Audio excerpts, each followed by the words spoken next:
BJP का गिरेगा, कई विकेट गिरेगा और तेज रफ्तार से गेंद पड़ेगी तेजस्वी यादव जी का। रावलपिंडी एक्सप्रेस की तरफ गेंदबाजी करेंगे और बीजेपी के एक भी बल्लेबाज टिक नहीं पाएंगे। निश्चित तौर पे 40 का 40 लोकसभा सीट पर महागठबंधन का दावा है कि बीजेपी को 0 पे बॉल यहाँ से करना पड़ेगा बिहार से। उप मुख्यमंत्री श्री तेजस्वी यादव जी जब देखिए पढ़ाई लिखाई दवाई सिंचाई और कार्रवाई वाली सरकार, तो निश्चित तौर पे सर देखा जाए तो ये कार्रवाई वाली सरकार है। कल माननीय संतोष मांझी जी इस्तीफा दिए, उनका इस्तीफा तुरंत स्वीकार कर ली गई क्योंकि कार्रवाई वाली सरकार है। उनको खुशामद करने की हम लोगों की ज़रूरत है ही नहीं। उनको रहने से ना रहने से कोई असर पड़ने वाला नहीं है पूरे बिहार में, जान लीजिए आप पहले। अच्छा तो बता दीजिए 2024 में कितना सीट लाइएगा? 2024 में सर पहले ही ने बोल दिया। खाता खुला है, अभी तो नहीं है, तो खाता खुलेगा तो कितना सीट आएगा ये बताइए। 40 के 40 सर हम लोग सीट जीत रहे हैं। इसमें बीजेपी का किंतु परंतु सर दाल गलने वाला नहीं है। बीजेपी झक मारेगा क्या जी? बीजेपी सर हवा में उड़ जाएंगे सर, हवा में उड़ जाएगा। हवा में बीजेपी उड़ जाएंगे। इनको अभी ये पता नहीं है कि बिहार का इतिहास क्या रहा है। और नरेंद्र मोदी जी जब बिहार आए थे 2014 के चुनाव में, बड़े बड़े वादा करके यहाँ से गए थे। रोजगार देने के बाद 2 करोड़ प्रति वर्ष रोजगार देने के बाद कहे थे। अभी जोड़ लीजिए कि 9 साल से ज़्यादा हो रही है नरेंद्र मोदी सरकार की। 18 करोड़ युवाओं को नौकरी मिला कि नहीं मिला?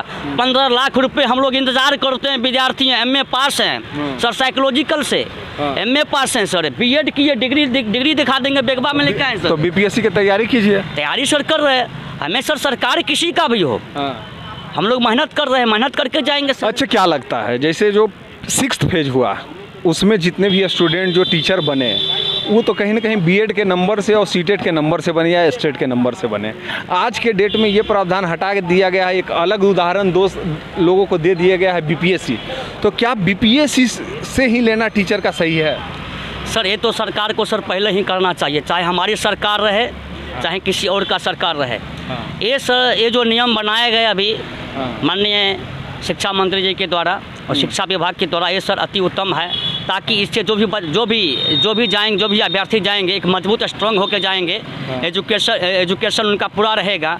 BPSC क्वालिफाई करके जाएंगे तो बच्चे को भी सर उतना ही जो है मजबूत करेंगे, ताकि दर्द तो हो गया, शिक्षा होगा। दर्द तो हो गया। क्या चीज़ का दर्द सर? दर्द नहीं हुआ, पहले ज्वाइनिंग हो जाता, ज्वाइनिंग आप कर लेते, अभी ज्वाइनिंग नहीं हुआ है तो कहीं ना कहीं दिक्कत तो है। थोड़ी दर्द होगा सर, सह लिया जाएगा। थोड़ी दर्द होगा, सह लिया जाएगा। तो केस पर केस हो रहा हो अजी, तो सह कैसे लीजिएगा? जी सर, केस पे केस हो रहा है, सह लीजिएगा। आप कब BEd किए थे ये बताइए? सर मैं कुरुक्षेत्र यूनिवर्सिटी से किए हैं। कब BEd किए थे? डेट? मेरा सर ये फाइनल ईयर है 2023 का। फाइनल ईयर है, तब तो तू अभी खुश हो। फाइनल ईयर कहा कि BPSC आएगा आप रगड़ दीजिएगा ना। फाइनल ईयर है सर, झूठ क्या बोलेंगे सर, एडमिट कार्ड है मेरे पास में, दिखा देंगे आपको। ये मेरा सर 2nd ईयर का मेरा फाइनल ईयर है। अच्छा। और मैं यहाँ से सर निकलेंगे तो मैं तुरंत यहाँ से पटना सर दिल्ली जाएंगे, वहाँ से फिर मेरा एग्जाम है कुरुक्षेत्र में सर। अच्छा। एग्जाम देंगे कुरुक्षेत्र यूनिवर्सिटी से कर रहे हैं? जी जी जी। कुरुक्षेत्र तो इसी नंबर दे देता है जी सर, कुरुक्षेत्र तो इसी नंबर दे देता है ना सर। पढ़ना पड़ता है सर। पढ़ना का अथी जाकर तो नहीं, एग्जाम खाली देना पड़ता होगा। एग्जाम सर मान लिया एग्जाम तो सर देते ही हैं, लेकिन सर अपना तैयारी तो करके जाना पड़ता है कि नहीं पड़ता है? हाँ ये तो है, तैयारी सर करना पड़ता है। लास्टली तेजस्वी यादव जी के लिए क्या कहिएगा? लास्टली आपका क्या संदेश रहेगा उनके लिए? सर ये मेरा संदेश आपका है। माननीय मेरा बड़े भाई तेज प्रताप यादव जी, जो कि हसनपुर से अभी विधायक हैं और अभी पर्यावरण मंत्री भी हैं। हम लोग जब भी जाते हैं यहाँ पर उनसे दिल खोल के बातचीत होती है। और एक कृष्ण के रूप में उनका जो छवि है पूरे बिहार में कृष्ण के रूप में है। उनको हम बड़े भाई मानते हैं, उनको हम प्रणाम करते हैं, उनके चरणों में प्रणाम करते हैं। मेरा बड़े भाई हैं। दूसरी बात मानिए, हमारे बड़े भाई के छोटे भाई श्री तेजस्वी प्रसाद यादव जी, जो कि एक उगता हुआ सितारा है। एकदम बिहार बदल जाएगा जी, एकदम सर बदलेगा, बिहार बदलेगा, बिहार का बच्चे का भविष्य बदलेगा सर, मजदूरों का भविष्य बदलेगा, बेरोजगारों का भविष्य बदलेगा, ठेले रिक्शे पे काम करने वाले, ट्रक ड्राइवर, ऑटो पे काम करने वाले, गोलगप्पे बेचने वाले का भविष्य बदलेगा सर। ये सब झूठ नहीं बोली, इतना भविष्य तो नहीं है बदल सकता। तौर पे सर एक भविष्य बदलेगा सर, एक बिहार एक संदेश देगा। और बिहार से जो संदेश सर जाएगा 2024 के चुनाव में, शायद मोदी का सर फिर से गुजरात सर पकड़ना पड़ेगा, गुजरात उसको देखना पड़ेगा जा करके, दिल्ली का गद्दी खाली करना पड़ेगा। अच्छा। जिस गृह मंत्री को +2 और इंटर मालूम नहीं हो, वो इस देश का गृह मंत्री हैं। बताइए, आज़ादी की लड़ाई हम लड़ते रहे, वो गद्दार मुझे गद्दार कहते रहे। वाह वाह। आज़ादी की लड़ाई हम लड़ते रहे, वो गद्दार मुझे गद्दार कहते रहे। झील पर पानी बरसता हमारे देश में, खेत पानी के लिए तरसता हमारे देश में। महिलाओं को ओस मिट्टियाँ लूटती है हमारे देश में। छात्र बेरोजगार को छोड़कर कौन भटकता है हमारे देश में। इसलिए साथियों, मैं आपसे कहना चाहता हूँ कि आप दिखाइए, उस चीज़ को दिखाइए, आप उस कमी को दिखाइए। आप मीडिया हैं, लोकतंत्र के चौथा स्तंभ आप हैं, आप उस चीज़ को दिखाइए। मोदी को कार्यशैली को दिखाइए। आप भारतीय जनता पार्टी की जो विचारधारा है, जो आरएसएस के विचारधारा पे चलता है, आप उस चीज़ को दिखाइए। गांधी को गोली मार दी गई नाथूराम गोडसे के द्वारा 30 जनवरी 1948 में, क्यों मार दी गई गोली? मैं आपसे सवाल पूछता हूँ, मैं आपसे मैं आपसे सवाल पूछता हूँ, गांधी को गोली क्यों मार दी गई 1948 में? 30 जनवरी 1948 को गांधी को गोली क्यों मार दी गई? नहीं मारनी चाहिए मेरे तरफ से। नहीं मार सर, मैं पूछ रहा हूँ क्यों मार दी गई गोली? उतना गांधी ने क्या कहा था? गांधी तो कहा था सत्य, गांधी का सर, एक गांधी का देश है, एक गांधी का विचारधारा है, जो आज भी चौक चौराहे पे लोग गांधी को गाली देते हैं। अगर है कोई माई का लाल तो पाकिस्तान जाके जिन्ना मुर्दाबाद कह के देख ले, उन्हें गोली मार दिया जाएगा सर, खुलेआम गोली मार दी जाएगी। मगर यहाँ कुछ लोग हैं जो महात्मा गांधी को गाली देते हैं, जिनको गांधी का इतिहास मालूम नहीं है। जैसे वीर सावरकर को इतिहास उसे मालूम है। वीर सावरकर का आज तक कोई मुझे एक पन्ना बता दीजिए, कोई किताब मुझे बता दीजिए कि देश की आज़ादी के लिए कोई चंदा दिया होगा वीर सावरकर। और वीर सावरकर के लिए मोदी क्या काम कर रहे हैं आप देख रहे हैं। ये देश सर लूट जाएगा जब तक भारतीय जनता पार्टी इस देश से विदा नहीं होंगे।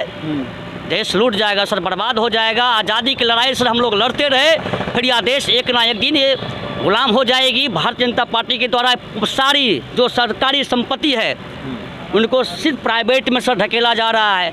मोदी अंबानी के हाथों सर बेच रहा है, अदानी के हाथों बेच रहा है सर। तो आने वाला समय में हम लोग को सोचना पड़ेगा सर। अगर हम एक वोट सर गलत जगह पे डालते हैं, निश्चित तौर पे अपने बच्चे को भविष्य खराब कर रहे हैं।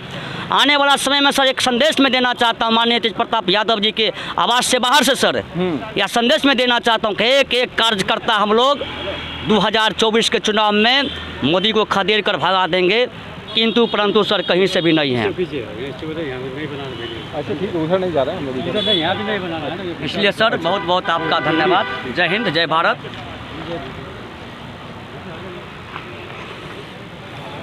बल और छटपटाहट जो बीजेपी के नेताओं में हो रही है, ठीक सर, आज भी हमारे बिहार के कोने कोने में देखिएगा, हमारे बड़े भाई तेजस्वी जी के नेतृत्व में, महागठबंधन के नेता नीतीश जी के नेतृत्व में बहुत सारी काम सर अच्छा से चल रहा है। बहुत सारी नियुक्तियाँ भी वितरण की गई है, युवाओं को रोजगार मिल रहा है। कहीं सर किंतु परंतु नहीं है। लेकिन सर आने वाला जो लोकसभा चुनाव 2024 का जो लोकसभा चुनाव है, अभी कल के दिनों में सर देखा गया पूरा पटना सर माहौल गर्म था। हम सर बहुत दूर से आते हैं, गांव घर से आते हैं, देहात एरिया से आते हैं सर, कुशेश्वर से चल के आए हैं सर। तो कल सर काफ़ी हलचल था मीडिया में भी और कुछ लोगों में भी, चौक चौराहे पर भी लोग तरह तरह की सर बात बयान कर रहे थे। सर मैं बताना चाहता हूँ, जीतन राम मांझी जी को, माननीय पूर्व मुख्यमंत्री जी को बहुत सारी इज्जत मान सम्मान नीतीश कुमार जी के द्वारा दिया गया था।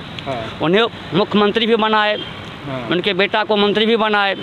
तो सर दूसरी बात यह है कि दलित महादलित का नेता असल में जीतन राम मांझी है ही नहीं।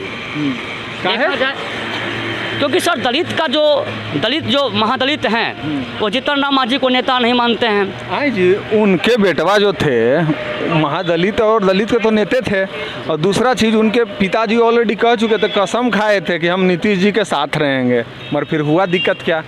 सर बताएं कि जिसका कोई अस्तित्व ही ना हो, जिनका कोई अस्तित्व ही ना हो बिहार में, एक कभी इस पार्टी से कभी उस पार्टी से, जहाँ देखता है दही चूड़ा वही मारता है दरबार।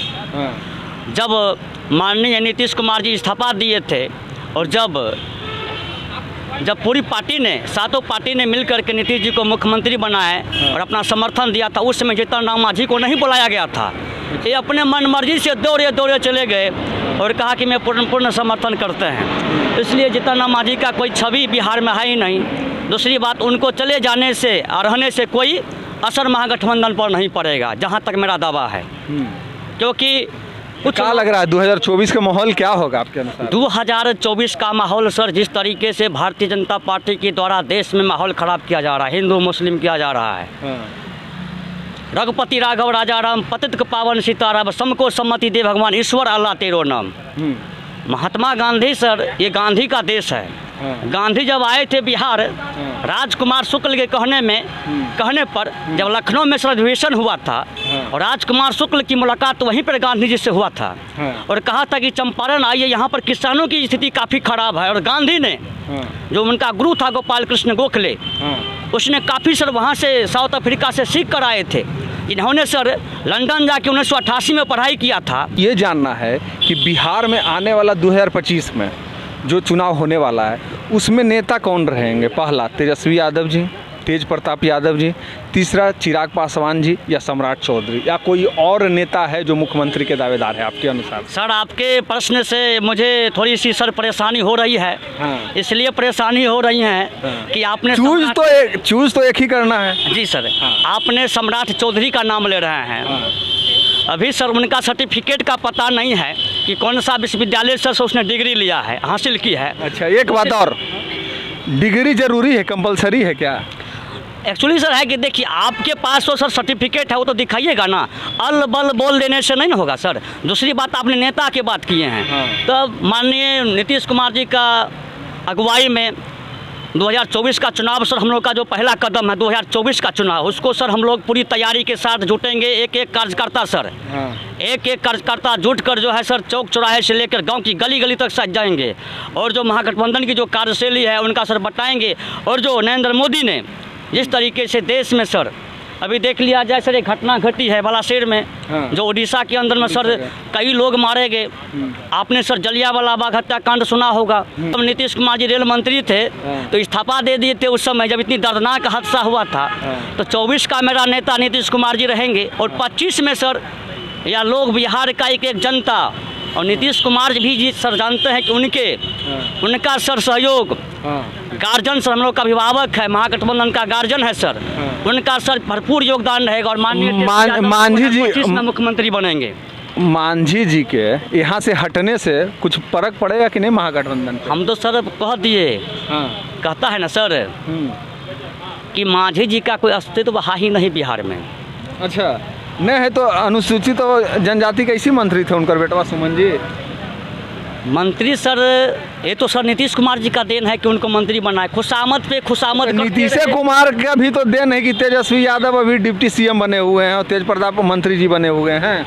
तब मानिए तेजस्वी यादव जी का सर पूरा बिहार में देख लीजिए आप, उनका युवाओं से कितनी लगाव है, किसानों से कितनी लगाव है, मजदूरों से कितनी लगाव है। आप ये चीज़ें देखिए ना सर, एक युवा को बिहार चाहता है, युवा को जो बिहार चाहता है कि युवा हमारे मुख्यमंत्री बने। दूसरी बात सर, आप चिराग पासवान के बारे में बात किए थे। आप चिराग पासवान के साथ जितना सर मैं जानता हूँ शायद उतना आप नहीं जानते हैं। आप मेरे से ज़्यादा जानते होंगे। जी, चिराग पासवान जी का उनके पिताजी रामविलास स्वर्गीय रामविलास पासवान जी दलित महादलित का वोट लेते रहे, लेकिन दलितों के लिए उसने कुछ नहीं किया। अच्छा, आज सर देख लिया जाए उन्हीं का चाचा पशुपति पारस जी, जब बताइए चिराग पासवान जी जब एक बाप और चाचा और भतीजे में उनके परिवार में जो है परिवार ही सर जो है समझ से बाहर है। चाचा कुछ और बोल रहे हैं कि हाजीपुर लोकसभा मेरा पापा का है, हम उसी जगह से चुनाव लड़ेंगे, हाजीपुर सीट से भी उनका चाचा जी पारस जी है। तो पहले ये दोनों अपना फरियाद ने जमुई से डर गए हैं क्या आज? कौन सर? जमुई से डर गए हैं क्या चिराग पासवान जी? देखिए सर, जमुई से तो निश्चित तौर पे सर जिस तरीके से उनका जो भाषा है और उनका जो सर स्टेटमेंट आ रहा है, निश्चित सर ये मैसेज जाता है पूरा बिहार में कि जमुई से वो डरे हुए हैं, ताकि वो चाहते हैं कि हाजीपुर आ जाए, क्योंकि 2025 का चुनाव आसान नहीं है उनको जीतना। 25 का चुनाव में सर कई विकेट बीजेपी। जय हिंद, सूर्योदय रिपोर्टर में आपका स्वागत है। आज का जो माहौल है वो बहुत दिलचस्प है, क्योंकि हम लोग तेज प्रताप यादव जी के जस्ट बगल में आए हुए हैं, उनके आवास के पास आए हुए हैं और एक भाई साहब आए हुए हैं। सर पहले आपका नाम क्या हुआ? सर मेरा नाम संजय कुमार यादव हुआ और मैं राष्ट्रीय जनता दल के जिला महासचिव हैं युवा राजद से। अच्छा, ये बताइए कैसा चल रहा है वहाँ का कार्यक्रम? सर कार्यक्रम की बात किया जाए तो लगभग महागठबंधन की सरकार बनी है। जब से बीजेपी अलग हुई है, नीतीश कुमार जी जब बीजेपी से अलग हुए तो जिस तरीके से